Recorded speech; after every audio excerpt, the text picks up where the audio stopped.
So my name is Durant Webster Thompson. I was born in the parish of St. Anne, the only garden parish in the island. I left Jamaica in 1961 in May, and then I went to England. I left Jamaica because at that time there was not much opportunity for young people. After you finish sixth standard, if your parents could not help you to take local examination, you either had to do a trade or something because, there was nothing. So when the opportunity came that I, could go to England, I grasped it. The church that I got in, Bethel United Church at 2 Gibson Road. Most of the congregation was men. Mostly men? Because at that time the wives had not come up as yet and the children. So they came up married? They were married men that... my sisters were there, my brother-in-law, and a lot of the folks from home. My friend and I, we went to Edgbaston and we watched a movie called 77 Sunset Strip with Tracy Steele and Lou Parker. You remember that? 77 Sunset Strip. 77 Sunset Strip. And after the Sunday evening, we left and we came to 2 Gibson Road. Late Bishop Saunders was there. He preached the night. What, was it a meeting? Was it a convention or something? No. He was just visiting, yeah. Okay. And don't ask me where the message was taken from. But what I can tell you that I remember is that he was talking about baptism. Yes. And he said Jesus left his name at the grave. And we must pass by the grave and pick up the name of Jesus. And those were the words that brought a change in my life. So that Sunday night, I went, I got baptized, and the rest is history from there. Because I know you said you came to Canada in 1964. Would you call those formative years of ministry building? Or? Oh, yes. I learned a whole lot. Because our pastor, he was someone that really dived into the scriptures. So people were coming from various organizations and coming together in this one. So he had to be able to bring everybody together. And keep everybody together because some things that were told to them was not scriptural. So he had that responsibility to deprogram them and bring them in the right, frame of the apostolic church. Because it just seems so many people were at that church. I've seen pictures. Oh, yeah. Of so many people in the Gibson 60s. Road was a strong church, strong, because of the amount of men that was there. So you're there as a young man. Did you see yourself one day that you're going to be a pastor? No. All I wanted was to carry my pastor's briefcase. Wow, pastor. That was literally carry his briefcase. Yeah. Whether I was in England, Jamaica, America, or wherever, Canada, that was my job. That's what we call armor bearer now. Yeah. So did you actually do that? Yes, I did. I did that. Yeah. So you're kind of being right there with him as he's. My goodness. So was it hard to leave England at that time? Yes and no. But my sister was here. And on account of that, I said, well, all right, since she invited me to come, let me go. Okay. So she was in England and then went to Canada? She did her nursing in England and then came to Canada. Oh, I see. So it was an opportunity and, as enterprising as I am, I grabbed the opportunity. So when I came, I was the only young man in the church. Was it discouraging at any time? Not a matter of discouraging, but you miss the fellowship. Yeah. I mean, we had a lot of young people that, we interact together. And I remember 1965 when Bishop Dunn came, I started service that Sunday morning. And I sang from the melodies of praise. Farther along, we'll know all about it. Farther along, we'll understand why. Cheer up, my brother, live in the sunshine. We'll understand it all by and by. Mine went back to 2 Gibson Road and reflected on the fellowship, the young people's choir that I sang on, and all the different things. And that Sunday morning, I could not hold back my tears. Yes. You know, yes. everything came back so forcibly. Wow. But God is good. He was Yes. preparing me for the future. Right, exactly. Were you like ever like a youth president or a deacon or like No. before you I was, became- I work as assistant superintendent for, no, assistant secretary, sorry, for the Sunday school. And I was heavily involved in the youth ministry. Okay, so what church was this? Same Gibson Road. At Gibson Road. Mhm. And when you came to Canada, did you continue in ministry? Yeah. At what church? I was with Bishop, well, I started with Bishop Jones Okay. at That's Bethel. 997 Dover Court You Road. were at the first church. So the first apostolic Wow. church, You were black church that started there, I was there. your eyewitness. I'm a witness, yeah. So how many of you were in this church? Not many of us. It was Bishop Jones, his wife, his 3 daughters, Yeah. and then there was a cousin, Monica, that got married to one of the Bantons, and then Bishop Hall, and my sister, Sister Hall, Yes. married named Mitchell, and then Sister Isdale, Right. Sister Simpson was there also. So just a few of us. Wow. Let me come walk down the same streets. There you go, 997 Dover Court, 1963. First black Afro-Caribbean Church of the Apostolic Faith, the Pentecostal movement, was right here, 997. Again, a lot of the women came, and then they were the trailblazers, so they sent back for their Yeah. spouses and all the rest of it. So, Nice. church, I got in church 1961, Yes. and we both sung on the Young People's Choir, and then I left for Canada, Yes. and then after that, I mean, I know her heart was towards me, so. Yes. Oh, that's so nice. And then I So she came from England. Wow. Okay. And then you got. Tell me who your flower girls were, because I just find it's incredible when I see these photos. Evangelist Pamela Marriage. Right. And Pastor of Apostolic Ark in Hamilton. yeah. And who was the other one? No, I Wasn't think it her that sister? Winnie, I think so. So tell me about the call. Because Well, BUC is how old now? 52 going to 53 years old. You've been pastoring. they're about, they started about 1967. So they're about 3-4 years older than we are. Right. So I went to Bishop Jones. I stayed there for a while, then about 1966, and then apparently he left and went with Bishop Carr Right. because there was some dispute with the bishops with divorce and remarriage, because Bishop Carr had divorced and remarried. In 1966. Yeah. So when he did that, the bishop said that they're not going to follow anybody that has 2 wives, living wives. Got it. So Bishop Brian came, and he became the representative for the church in England. So I went with him. Okay. And then 1967 I got married, and then I went with Bishop Ricketts, Right. and then So the first year they started then. 1967 is when Mount Zion started. Right. So you were there when it started. Yeah. So So I was there until 1970.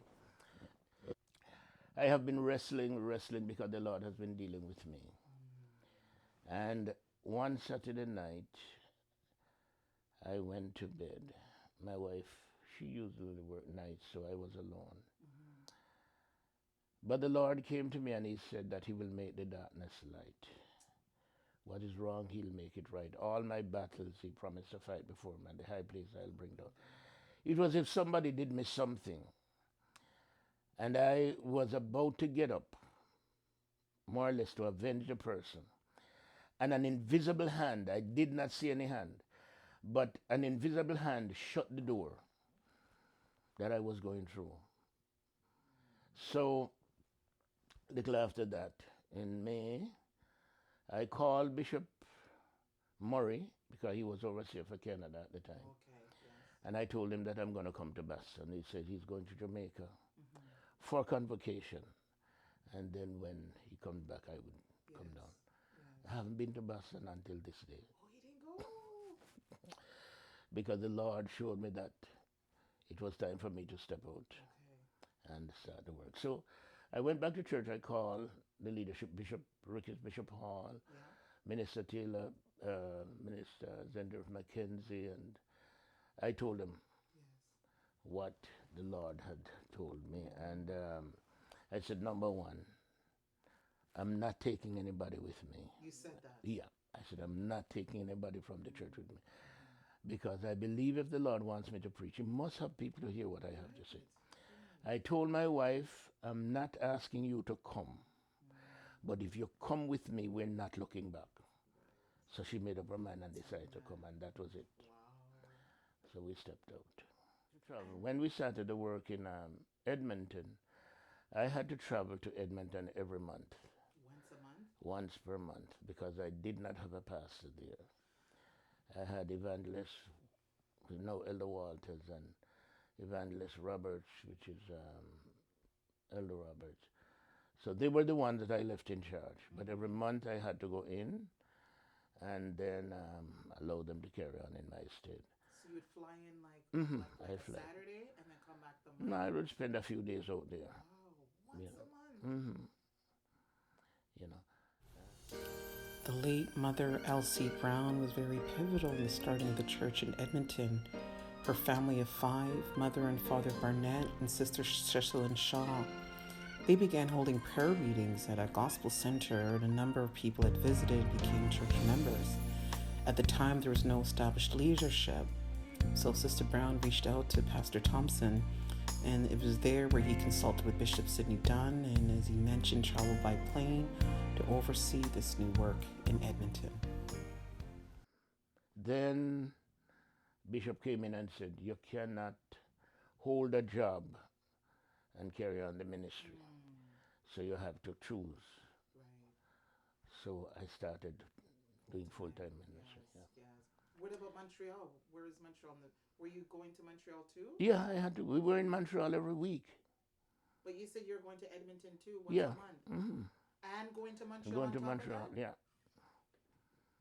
How did you do that? Like physically? Well, ministry. When you're called for something, it's different from when you take it up by yourself. It was not a problem going to Montreal, going to Edmonton, because that becomes my life.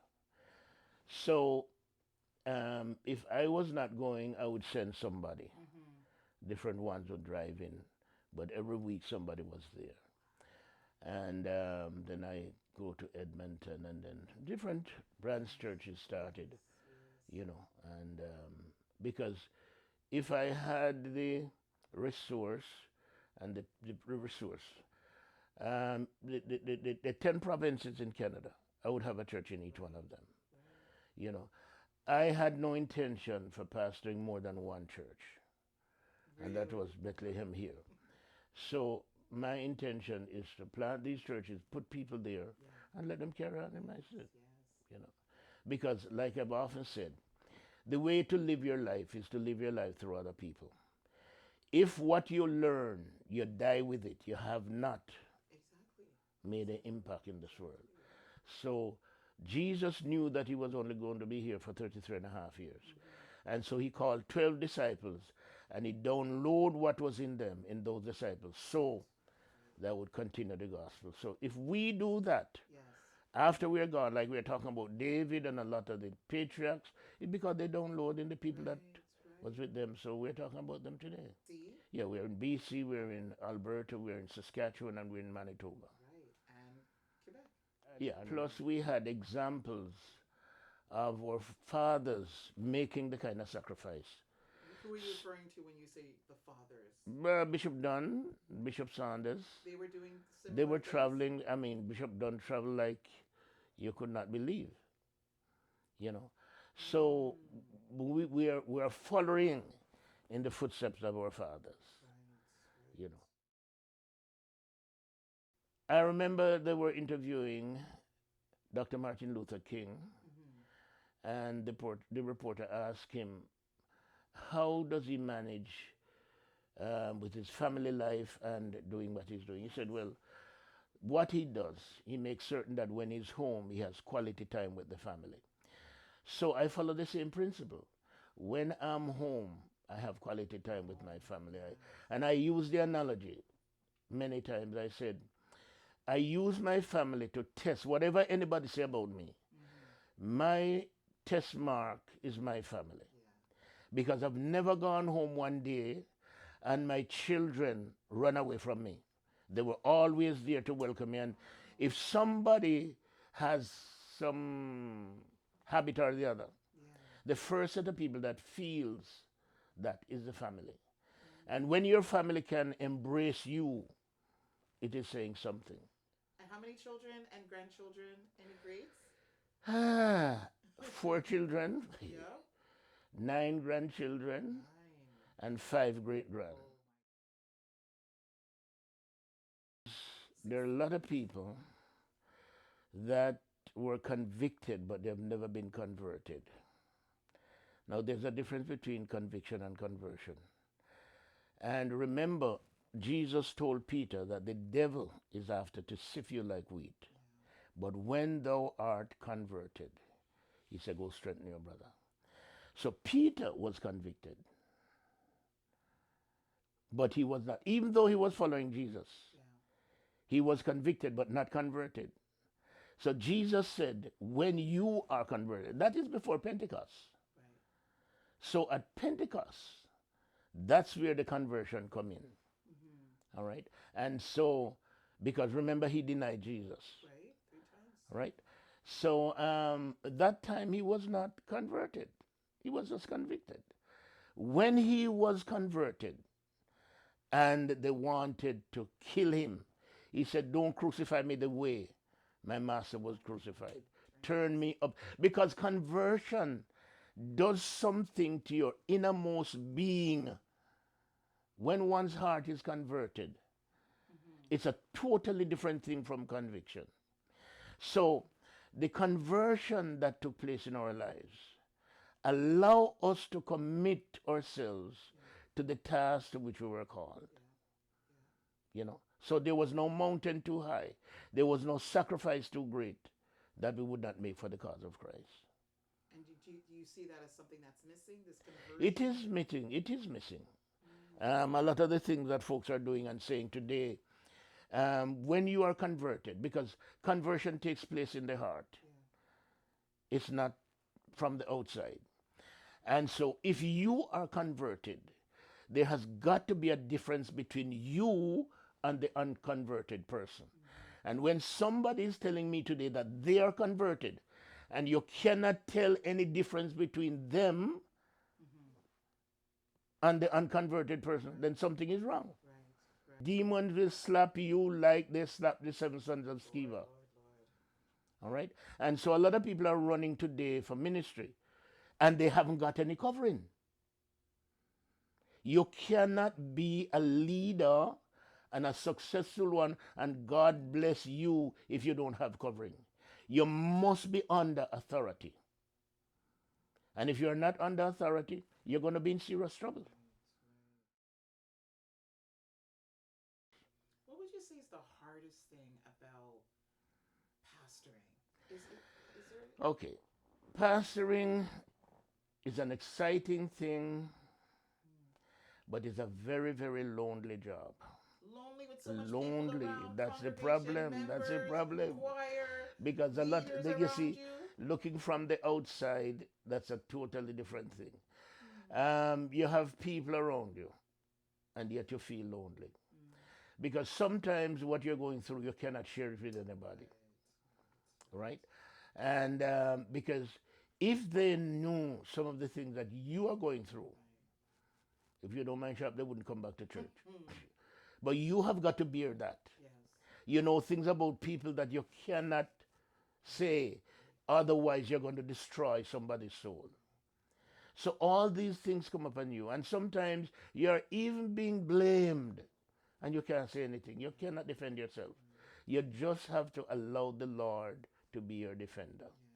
Say, if someone was to say, describe Bishop Thompson, what are his gifts? Oh God. Well, number one, I think to a certain extent, and let me start with singing that because that was my first passion. I love to sing. I got that from my mother. Oh, feel the joy. Feel the joy. After all that I have been through, I still got joy.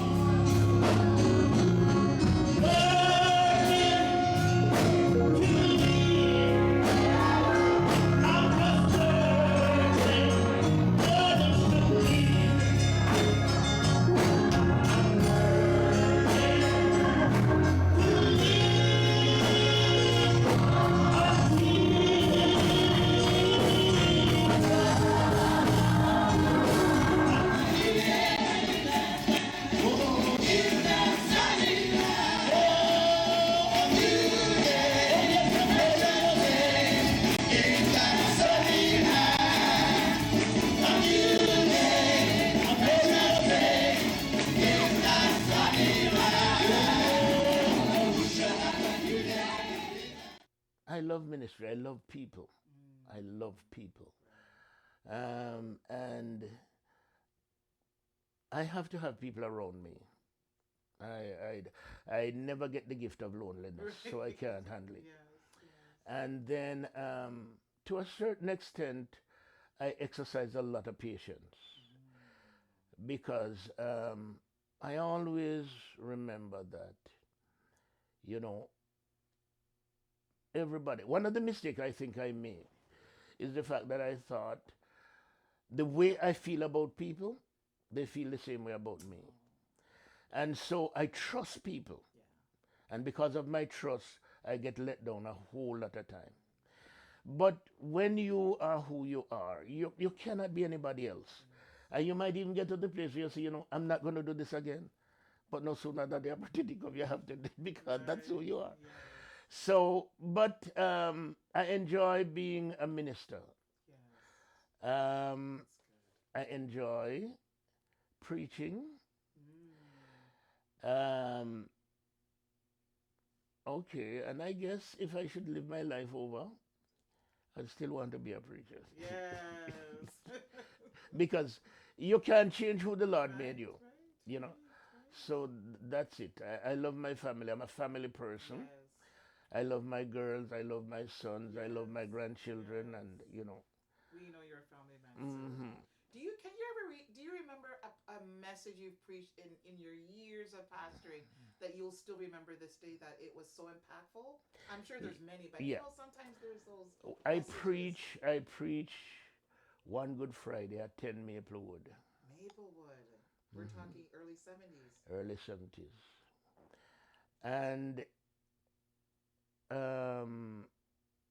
Sister Watson, her mother, and her boyfriend came. And the Holy Ghost came down on that gentleman. I mean, he was convicted until, but he would not surrender. You know, and he looked at me and nobody has ever preached and touched his life the way that sermon touched him. You know. So there are moments in your life. I remember I went to Montreal a Sunday morning I preach. And I was ashamed of myself. I did not think I scored anything. When I finished, my God, I hope the earth would open and take me in. We went back to church for Sunday night service.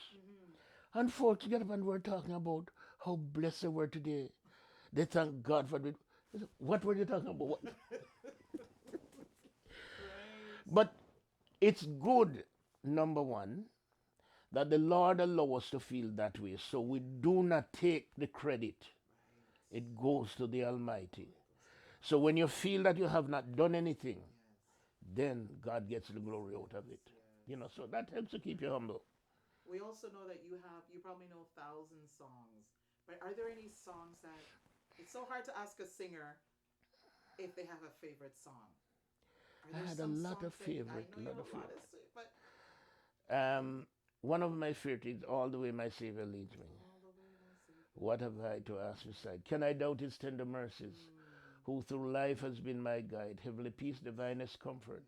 Here by faith in him to dwell, for I know what here befalls me. And let me hold it there. We sing it until something happens. When something befall you, it's a totally different something. So I always said that, you know, we sing songs sometimes, what the song is saying, you're not there. So you've got to pray that you get to the place where you can fulfill that. But, you know, every one of us, we are facing with challenges, and, you know, sometimes you forget your testimony, you forget a message, you forget any song, because all that you're looking at is the challenge that is before you. But God help us, you know, and dear brothers. Canadian Foam, a few of the brethren from here used to work there. I told Brother Andrew Watson that he must go to the personal manager and tell him that I have 5 people that I want to start working on Monday morning. He went and he told the personal manager that Pastor said he has 5 people that he wants to start working Monday morning. He said, send them come. Here. They got the job? They got the job. Wow. My first job when I came here, it was about $1.50 per hour. You know, I was putting ballots in electric thing, and because there were actually no jobs.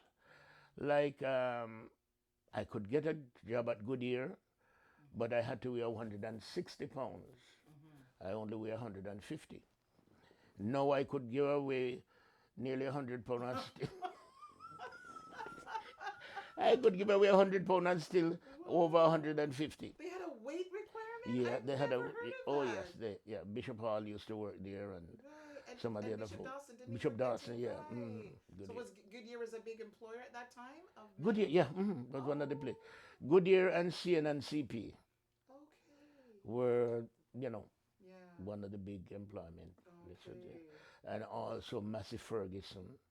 They make tractors and all different types of, you know. So like eventually I got a job at Toronto Western. And I started working there. And then I went to Sunnybrook. I worked with the veterans. And where did I go after that? Sunnybrook. Then, gracious. The hospital at Broadview and... the Doctor's Hospital? The one that... No, not Doctors. Riverdale. Oh, that's not there anymore, is it? Yeah, I think Riverdale is still there. It might be a home. Oh, okay. But I worked there for quite a few years. Yeah. So you're kind of in the health. Mm-hmm. Yeah. And then eventually went full time. I had was to leave and started full-time ministry. Because no matter what I do, I share with the folks that I don't think anybody in this country, they have been fired from more jobs than I. I work morning, they fire me. I work afternoon, they fire me. I work after midnight. Were you ever kind of embarrassed? Like, did you feel like you didn't want to tell No, but I knew it was a ministry. Oh. You know, I could not hold a job. Wow. Because all that time the Lord has been dealing with me, and you know, It was just a matter of time. But thank God he brought me out all right. Yes. A lot of the English folks came. And if they called for a job, you know, they would ask them to come in for an interview because they speak English like the English folk. They didn't expect a black person to speak like that. So when they went for the interview and they saw that they were black, they said, no, the vacancy is gone. The same thing happened when they applied for an apartment and they discovered that they were black. They said, no, we haven't got any vacancy. That used to happen. That used to happen.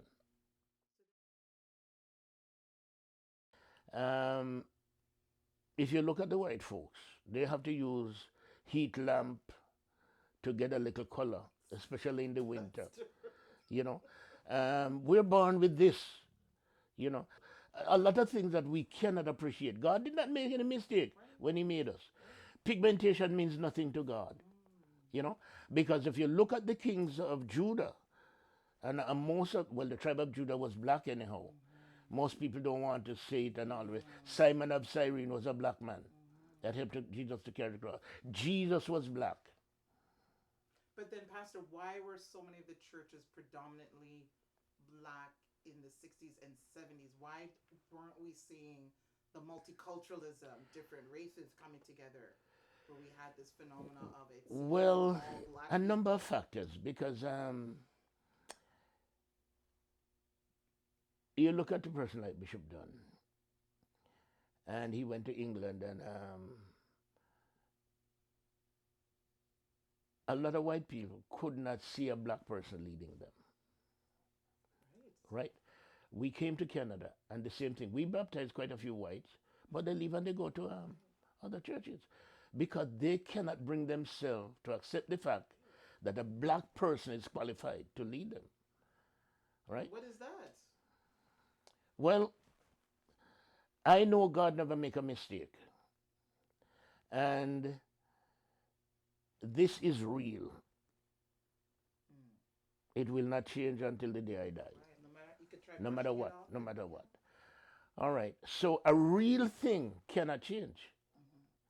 And so we as blacks have to understand that a lot of the things that come against us at times is because of jealousy. Folks are jealous of us because of who we are, how God made us, and we're just different. You know, the things we undergo. When you look at slavery, what we undergo in slavery, which other nation could have gone through that and survived? And especially back in the States, all these folk were singing, "We shall overcome." Peace in my soul. And they had no animosity towards their masters. You know, a white couple will take a black girl in their home as nanny or housekeeper, whatever. 3 days after that, they say, "Here is the key." They're gone. They know that when they come back, their houses will be there and the children will be all right. They're not going to chance that with anybody else because we're a people of heart. We are a people of heart. If you're driving down the street in England and a policeman stops a car and it's a black person, if they don't stop and come out, they're going to slow down to see what is going on. Because you see, in England, we were forced to come together. We were not accepted by the English folk. They would not rent you their home. So whether you like it, yes or no, we had us to come together. Here, Canada accepted anybody as long as you reach certain criteria. But within the church circles, though, I think they were also forced. Yeah, because the other churches would not accept them. Yeah.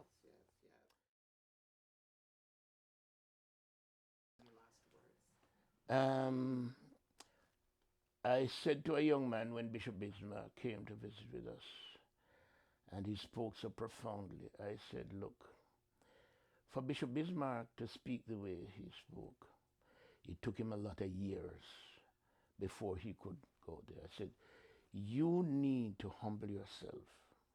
There is a preparation period. Whether it's going to be 5 years, 10 years, or what have we.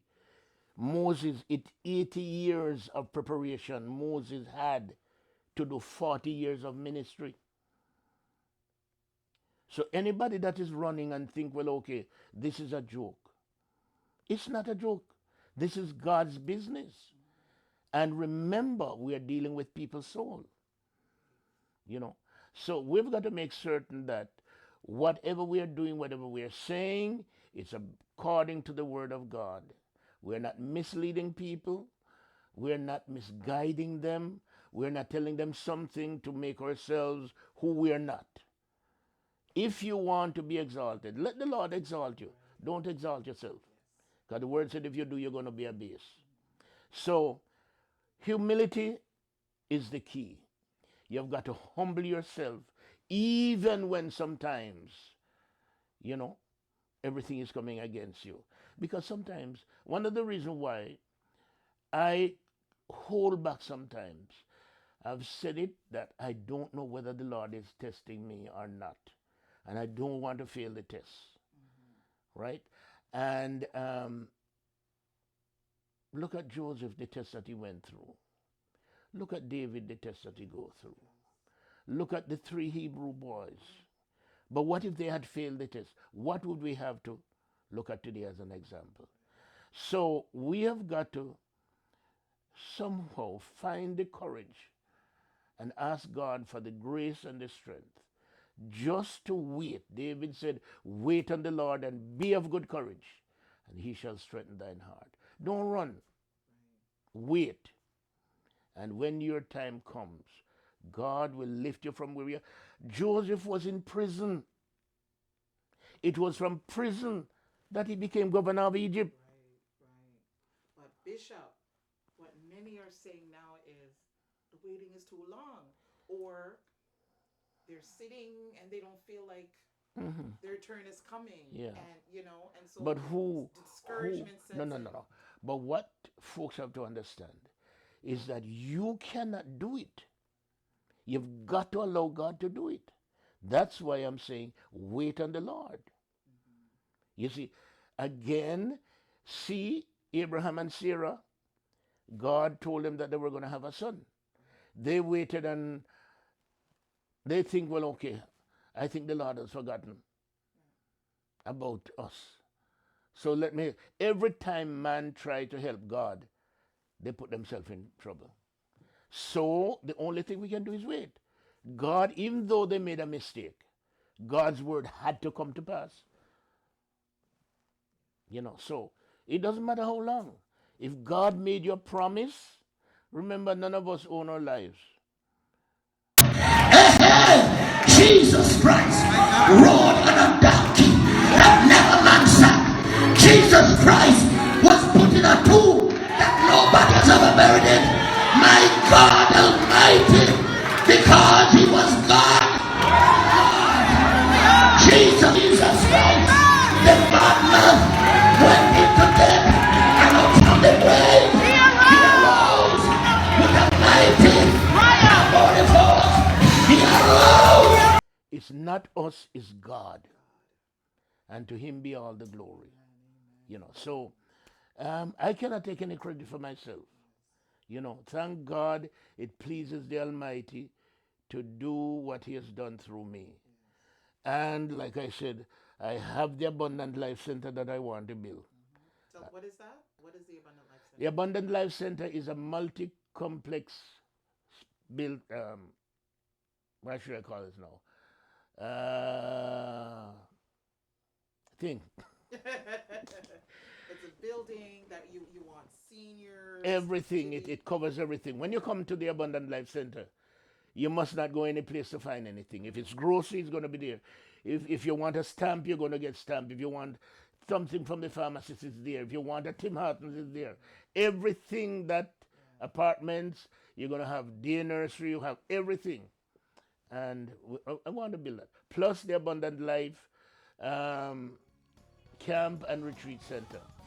I want us to have a retreat center and a camp so the children in the summer can go to camp and all of that. So that's when I accomplish that, then I can say, Lord, let us know thy servant. All right, sir. Well, thank you, Bethlehem United Church. It was a long time coming, and I am so honored to have been able to sit down with my pastor, Bishop D.W. Thompson, as he shares over 50 years of wisdom. May God continue to bless his ministry and grant all the desires of his heart as he continues to serve this country as a preacher, psalmist, and family man. Bishop D.W. Thompson, this is your legacy. God bless you.